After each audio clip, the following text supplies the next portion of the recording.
pudesse me dizer, se você soubesse o que fazer, o que você faria, aonde iria chegar? Se você soubesse quem você é, até onde vai a sua fé, o que você faria, pagaria pra ver.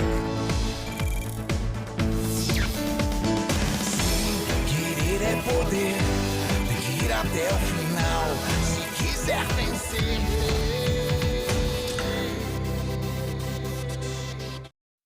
Vocês já devem ter ouvido falar sobre realidade virtual, uma tecnologia bem avançada, onde imita alguns pontos da realidade e até irreal. Mas, no nosso mundo, o que seria real? Claro que a física não podia ficar de fora desse tema, então hoje vamos falar um pouquinho sobre a física quântica. Também conhecida como mecânica quântica, a física quântica é uma grande área que procura analisar e descrever um comportamento dos sistemas físicos de dimensões bem reduzidas, como próxima do tamanho de moléculas, átomos e partículas subatômicas. Imagine uma régua, que a gente usa na escola e que provavelmente tem em casa. Ela é dividida em centímetros, esses centímetros são divididos em milímetros. Agora imagine esse milímetro dividido por 10. É uma coisa bem pequena, chega próximo à espessura de um fio do cabelo. Dividindo esse décimo de milímetro por 10, vamos ter o que chamamos de micômetro, que é a medida, que a maioria dos microscópios consegue enxergar. É uma medida bem pequena, mas ainda está longe do que a física quântica investiga. Dividindo esse micômetro por 10, a gente vai ter uma medida bem pequena, onde a maioria dos microscópios não consegue mais captar. E é o tamanho mais ou menos do vírus do Covid. Agora imagine dividir esse micômetro por 100. A gente vai ter o que chamamos de nanômetro. Provavelmente vocês já devem ter ouvido a palavra nanotecnologia, que foi bem representada atualmente pela Marvel, com a armadura, por exemplo, do Homem de Ferro no filme Vingadores.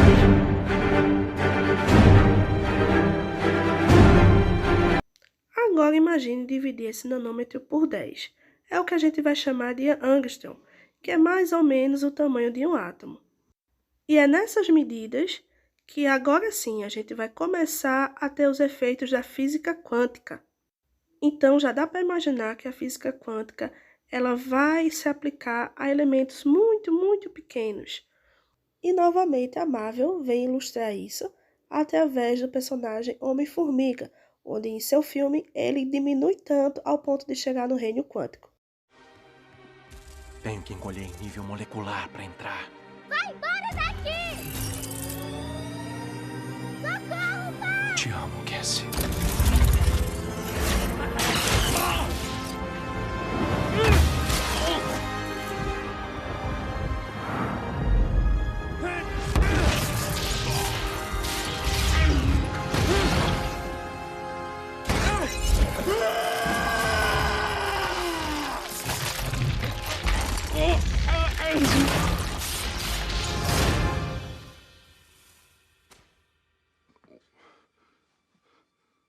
Pai, onde você tá? Você fica subalterno. Você fica subalterno.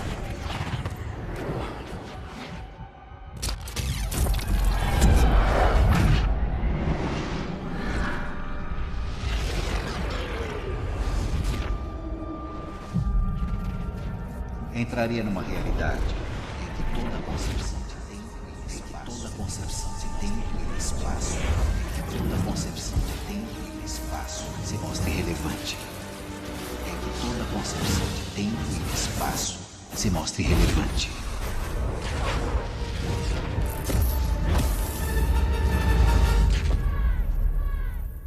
Encolheria pela eternidade. E perderia tudo. O que ama, para sempre.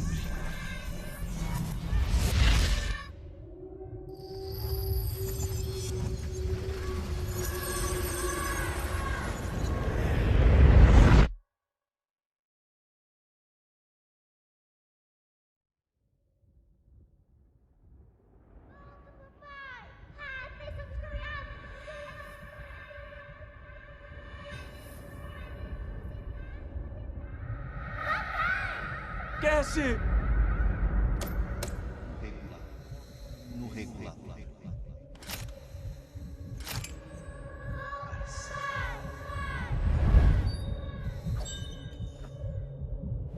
Não toque no regulador.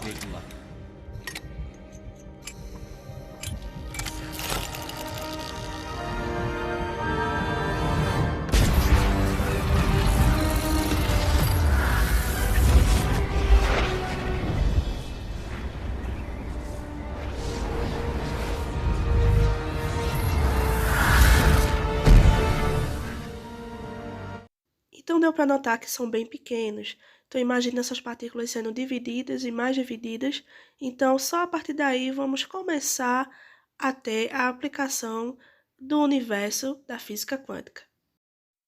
Quando entramos nas escalas dos átomos e das moléculas, a lei da física clássica ela se torna incapaz, de determinar as grandezas físicas relacionadas a partículas tão diminutivas. É que as leis da física elas não são mais determinísticas, ou seja, elas não são capazes de predizer onde exatamente vai estar algum objeto muito, muito pequeno ou qual vai ser a sua velocidade.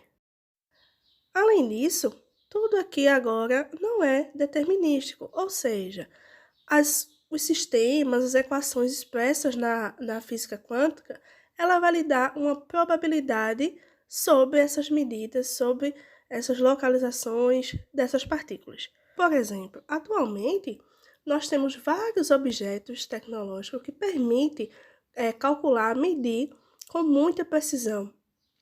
Porém, na física quântica, isso não está relacionado com o objeto que está medindo ou com a tecnologia envolvida.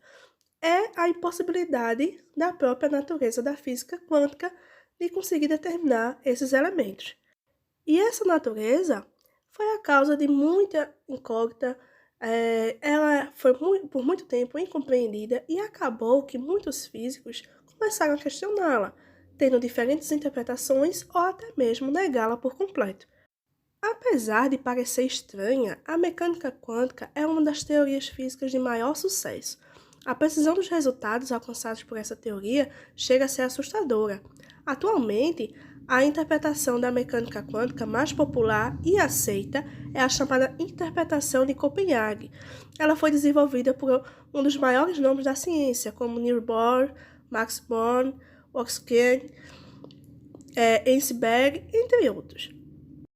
Por meio da física quântica, a gente consegue compreender as emissões de luz pelos átomos, os fenômenos de decaimento radioativo, o funcionamento do laser, o efeito fotoelétrico, a atração entre os nêutrons e prótons do núcleo atômico, o modelo padrão da física de partículas, a dualidade da onda-partícula, todas as leis da física clássica que conhecemos, uma vez que, por serem mais gerais, as leis da mecânica quântica são capazes de derivar as leis que reagem ao nosso mundo clássico.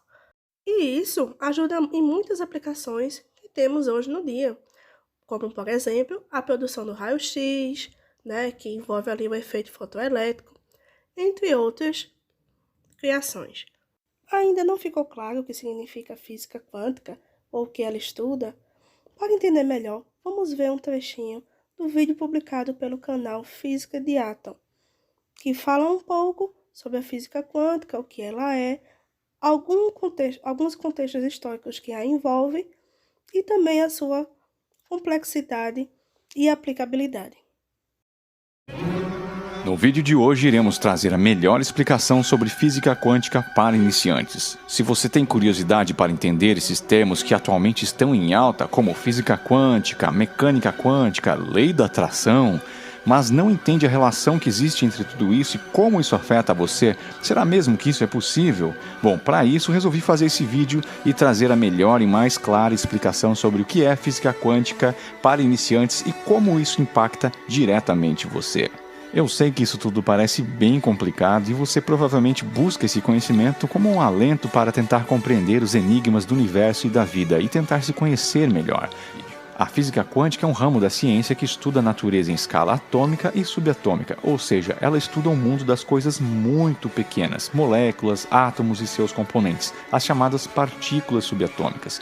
As leis desse mundo subatômico chegam a ser tão assustadoras que desafiam o senso comum de entendimento, pois não seguem a mesma lógica aplicada na física clássica, que estuda o mundo que vivemos no nosso universo dos objetos macroscópicos e seus movimentos, deslocamento de corpos, distância percorridas por um corpo físico e etc. Explicando então essa diferença de uma forma prática. Para que possamos enxergar um objeto, é preciso que algo interaja com ele e chegue até nós. Por exemplo, fótons de luz são projetados sobre um objeto, um carro, por exemplo. Ricocheteiam nele e refletem em direção aos nossos olhos. Por isso conseguimos vê-los, e como esse objeto é muito grande, os fótons não fazem nada com ele. Mas quando um fóton com uma carga alta se choca com um elétron, que é uma partícula minúscula, isso o afeta bastante. Trazendo para o exemplo do carro, seria como se ao invés de fóton jogássemos um caminhão em cima do carro. Isso iria alterá-lo completamente, não é?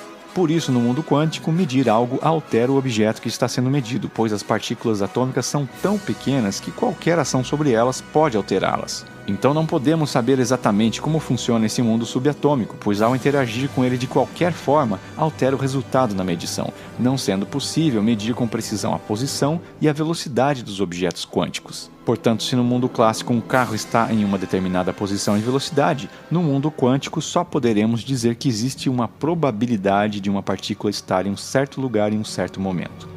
Albert Einstein propôs uma hipótese para explicar isso, afirmando que a energia é transportada em pacotes, chamados de quanta, e o quanta de luz, ou pacote de luz no caso, é chamado de fóton. Por isso se diz que a energia é quantizada em números inteiros, ou seja, não existe meio fóton.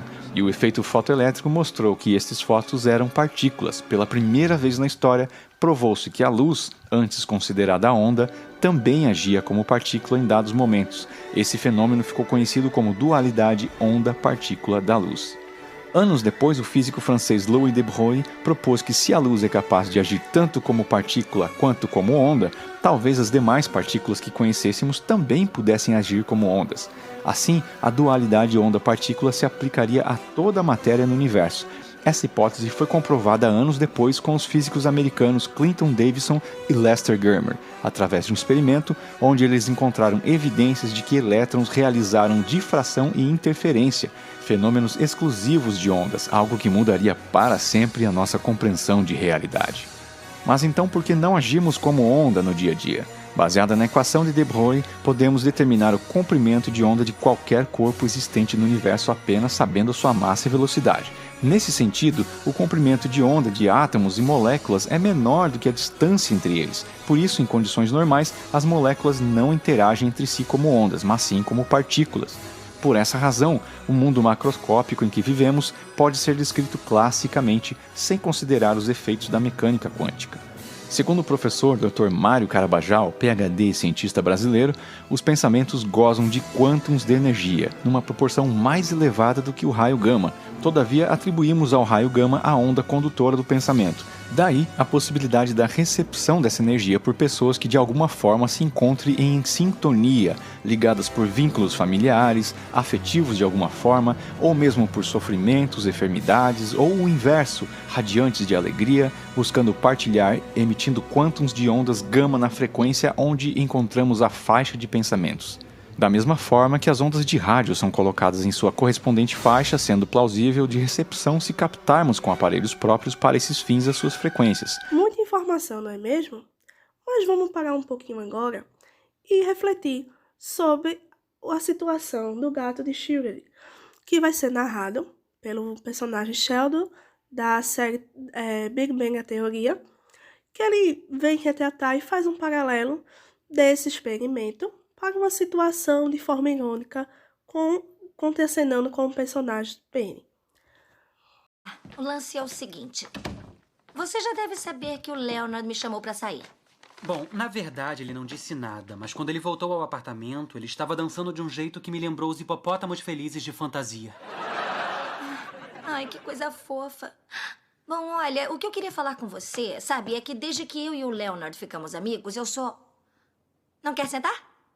Ah, eu queria que fosse simples. Olha, eu não passo muito tempo aqui, então eu nunca escolhi um lugar pra sentar. Então escolhe. Eu quero dizer que são muitas as opções e... Eu não estou familiarizado o suficiente com a densidade das almofadas, os padrões de correntes de ar e dispersão da luz do sol para fazer uma escolha certa. Então por que você não escolhe qualquer um e se não gostar, pode sentar em outro da próxima vez? Não, isso é loucura. Pode começar a falar enquanto eu escolho. Muito bem. Esse é o drama. Eu já sei que faz um tempinho que o Leonard tem uma quedinha por mim. Uma quedinha? Bom, eu acho que sim, se você considerar que Menelau tinha uma quedinha por Helena de Troia. Tá bem, é que eu não sei quem eles são, mas... Bom, Menelau era o irmão de eu Agamenon. não quero saber. Escuta, o problema é que o Leonard não é o tipo de cara com quem eu costumo sair. Leonard não é o tipo de cara com quem ninguém sai. Você estaria aberta a girar o sofá 30 graus em sentido horário? Não. O que eu estou dizendo é que o Leonard pode ser diferente num bom sentido. É óbvio que as minhas escolhas anteriores não deram muito certo. Sua última escolha deu certo pro Kutrapali. Ele ganhou um tocador de MP4. Ai, luz. Mas, por outro lado, se as coisas não forem bem com o Leonard, eu me arrisco a perder um bom amigo. Quer dizer, eu acho que ele não quer um lance casual. Ele é o tipo de cara que entra numa relação pra passar, sei lá, como vocês diriam, anos-luz. Eu não diria isso. Ninguém diria isso. Um ano-luz é uma unidade de distância, não de tempo. Obrigada pelo esclarecimento.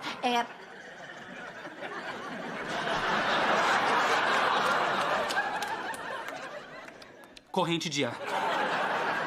Veja, as pessoas ouvem a palavra ano e pensam em duração. Quilogramas-força tem o mesmo problema. É unidade de força, não de massa. Tá, obrigada. É um erro comum. Não é o primeiro que eu cometi hoje. Olha só. Eu acho que este vai ser o meu lugar. Sheldon, você tem alguma coisa a dizer que tem a ver, você sabe, com o que eu estou falando? Bom, deixa eu ver. Nós podemos considerar o gato de Schrödinger. Schrödinger é a vizinha do 2A? Não, essa é a senhora Grossinger. E ela não tem um gato, ela tem um pelado mexicano, é um animalzinho irritante. Sheldon! Desculpe, você me distraiu. Enfim, em 1935, Erwin Schrödinger, na tentativa de explicar a interpretação de Copenhagen da física quântica, propôs uma experiência em que um gato é colocado numa caixa com um recipiente selado de veneno, que vai se quebrar num dado momento. Agora, como ninguém sabe quando ou se o veneno foi liberado, até a caixa ser aberta, o gato pode ser considerado tanto vivo quanto morto.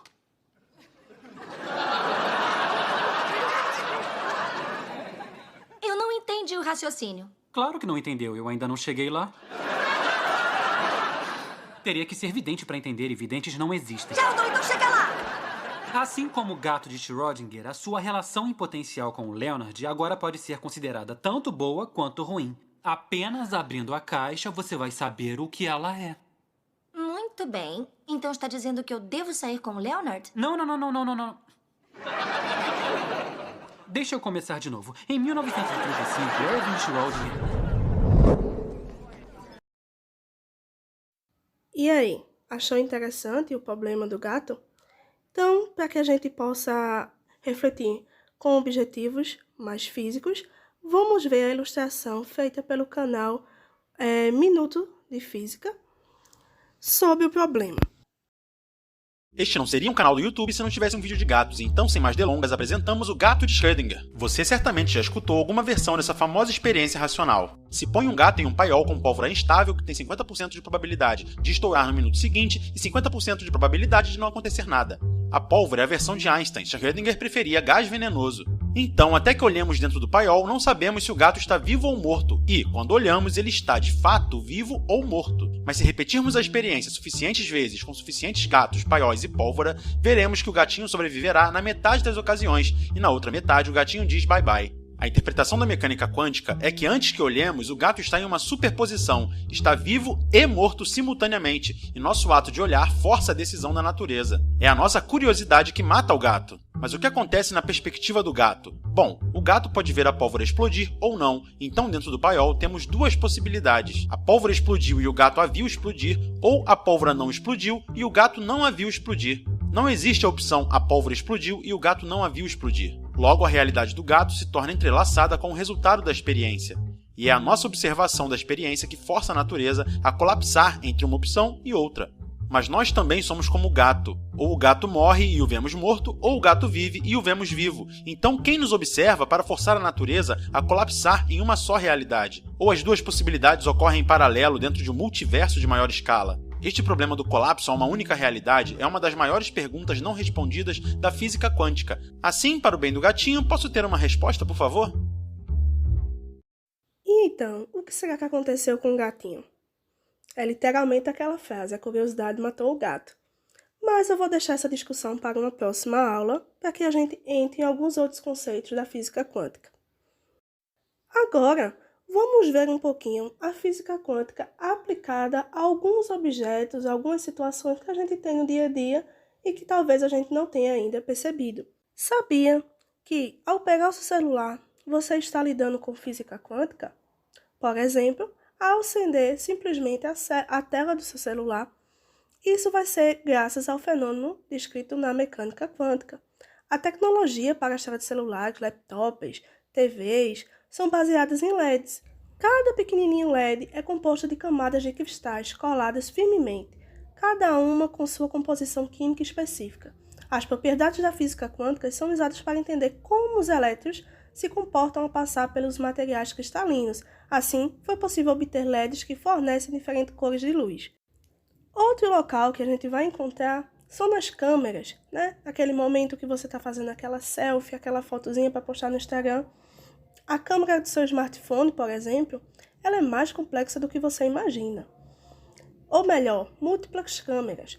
Para ajustar o foco, luminosidade, exposição automaticamente, é preciso pelo menos um fenômeno quântico. Basicamente, o que ocorre nos sensores das câmeras digitais é o efeito fotoelétrico, que a gente já comentou aqui, aquele descrito por Albert Einstein e que rendeu o seu prêmio Nobel de Física no ano de 1922. Em outra situação que pode parecer inusitada de primeiro momento, é em um churrasco ou ao cozinhar em um forno a lenha. Ali também vai ter física quântica. O brilho vermelho do carvão em brasa é uma visão muito familiar para nós. E o motivo da física quântica ter começado. Ela foi proposta para explicar por que objetos muito quentes emitem aquela cor vermelha específica. Assim, nessas situações e objetos, entre outros, a gente vai encontrar a física quântica. Que tal pesquisar um pouquinho mais e entender e conhecer onde a física quântica está sendo aplicada no nosso dia a dia?